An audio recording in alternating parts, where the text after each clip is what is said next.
Evening, সবাই কেমন আছো? আশা করি সবাই খুব ভালো আছো। আমরা এখন একটু ভালো আছি।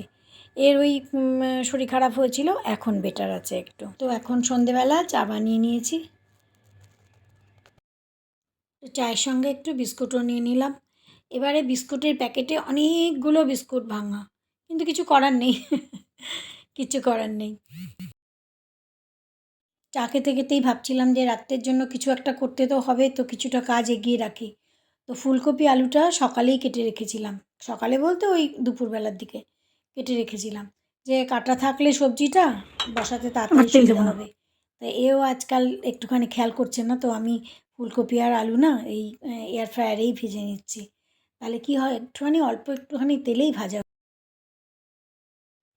ওদিকে আলু ফুলকপি ভাজা হচ্ছে আর এদিকে আমি একটুখানি কড়াইতে মশলাটা করে নিই, তাহলেই হয়ে যাবে, তরকারিটা তাড়াতাড়ি হয়ে যাবে। তারপরে বাবু আসলে দেখি ও কী খাবে না খাবে, সন্ধেবেলা দেখি। তারপরে আবার রাত্রে একটুখানি চিকেনও বানাবো, কারণ ও তো ফুলকপির তরকারি খেতে চাইবে না, তো একটু চিকেন বানিয়ে দেবো। দেখো একটুখানি তেল দিয়ে ওই 15-12-13 মিনিটেই আমার ফুলকপি আলু ভাজা হয়ে গেছে। মাঝখানে যদিও একবার একটুখানি নাড়াচাড়া করে দিয়েছিলাম, তো ওইটুকু তো করতেই হয়, ওটা তো আর কোনো দেখানোর ব্যাপার না। তো আমার ফুলকপি আলু ভাজা হয়ে গেছে, এখানে মশলাও কষে গেছে, মশলা দিয়ে দিচ্ছি। দারুণ শর্টকাট কিন্তু, তাই না? কিন্তু সত্যি কথা বলতে কি হেলদি, কড়াইতে কতটুকু তেল দিয়েছি তোমরা তো দেখতেই পেয়েছো। তো যাই হোক, আমার ফুলকপি আলুর তরকারি হয়ে গেছে। আর এদিকে চিকেন বসিয়ে দিয়েছি। চিকেন ওই একটুখানি চিকেন রান্না করলেও আমার 2 দিন ধরে বাবুকে খাওয়াতে হয়। ও ও চিকেন ভালো খায়, কিন্তু ওই ম্যাক্সিমাম 2 পিস, তার বেশি খাবে না। আর ওইটুকুর জন্য কত তরিজুত করতে হবে, এটা দাওনি সেটা দাওনি, এটা করনি সেটা করনি, এইসব বলবে। মানে ও একটু না রিচ খাবার পছন্দ করে। এখানে দেখো নাড়াচাড়া করতে এসে গেছে, এখন মুখ চোখ দেখে তো মনে হচ্ছে পছন্দ হয়েছে। যাই হোক, ঢাকা দিয়ে দে একটু। তারপর এদিকে আমার রুটি বানিয়ে নিলাম। রুটি বলতে আমাদের 3 জনের রুটি। আর বাবু বলেছে একটুখানি ফ্রাইড রাইস খাবে, তো চিকেন দিয়ে একটুখানি ফ্রাইড রাইস ওকে ওই কুকারেই বানিয়ে দেবো। The next day. Good morning, এখন বাজে 5:30। আমি সকালবেলায় দেখো এগুলো সব কেটে রেখেছিলাম, টমেটোটা শুধু এখন কেটেছি, আর বাকি সব কেটে রেখেছিলাম। আর পনিরটাও এখন কেটেছি, যদিও এগুলো সব কেটে না বাইরেই রেখে দিয়েছিলাম, ঠান্ডা পড়েছে তো কিচ্ছু হয়নি, আমি ফ্রিজেও রাখিনি। তো বাবু আজকে বলেছে যে এই পনিরের তরকারি নেবে। পনির ওই একটুখানি এয়ার ফ্রায়ারেই করে দিচ্ছি আর কি। পনিরগুলো দিয়ে দিচ্ছি, তারপরে ক্যাপসিকাম, পেঁয়াজ, টমেটো সব একসাথে দিয়ে একটু জিঞ্জার গার্লিক পেস্ট, একটুখানি আর বেসিক মশলা যেগুলো নুন, হলুদ, লঙ্কা, একটুখানি আমচুর পাউডার, একটু রেড চিলি সস, একটু সয়া সস, একটুখানি গ্রিন চিলি সস, এগুলো দিয়ে একটুখানি বেসন দিলে ভালো হয়। আজকে আমার বেসনটা ফুরিয়ে গেছে, তো 1/2 চামচ একটুখানি কর্নফ্লাওয়ার দিয়ে দিলাম। এইগুলো দিয়ে ব্যাস একদম 160-তে ওই 10 মিনিটের মতন রেখে দিলে পরেই, আরে হ্যাঁ 1/2 চামচ তেল ব্যাস দিয়ে একদম মানে শুকনো শুকনো মতন একদম যেমন পনির টিক্কা হয় সেই রকম তৈরি হয়ে যাবে। এত মানে হেলদি খাবার। আর সঙ্গে আমি ওকে 2টো পরোটা করে দেবো। तो लोग तो बोल रहे थे कि वोट देने के लिए वो लोग गए, पैसे मिले हैं उनको। दिए हैं, सब लोग के ना दिए आंटी। अच्छा। देने वाला के दिए हैं, अच्छा,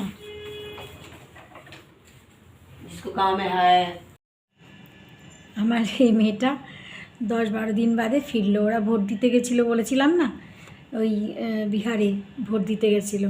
তো অনেকে বলছে ওদের নাকি ভোট দেওয়ার জন্য আবার পয়সাও দিয়েছে, কেউ বলছে 2,500 টাকা, কেউ বলছে 10,000 টাকা, জানি না সত্য মিথ্যা। তো ও বললো যে আমরা তো কিছু পাইনি, ওরা যারা ওখানে থাকে তারা নাকি পেয়েছে। তো যাই হোক, ওরা তো কিন্তু ও বলেছে ওরা নাকি এর আগে কত কত টাকা করে পেয়েছে ঘর টর বানানোর জন্য।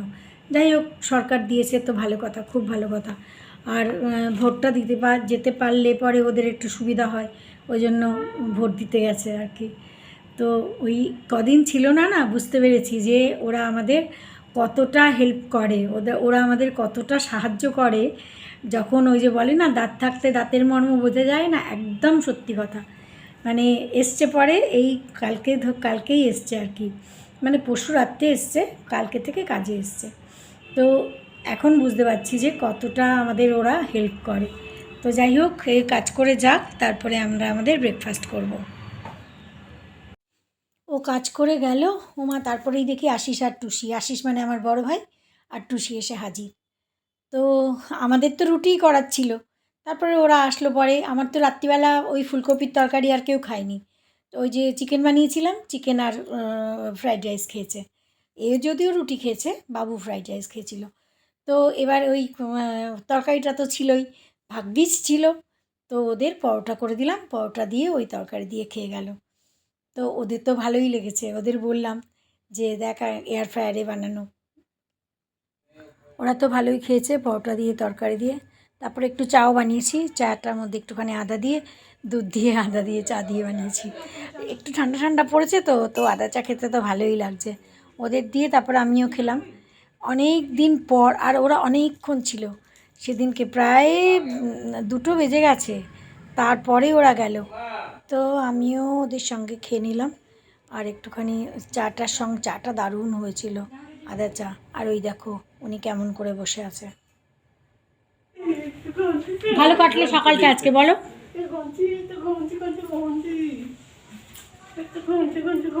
এটা একটা ব্যাগে নে, এরকম করে কীভাবে নিবি? দাঁড়া দিচ্ছি, আসিস আবার টুসি। হ্যাঁ আমি মাছ নিয়ে বেরোইনি আজকে। হ্যাঁ, আসিস আবার।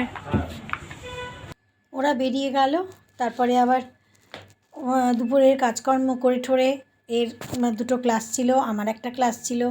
ক্লাস করে তারপরে বলে দুপুরের খাওয়া কী বানাবে।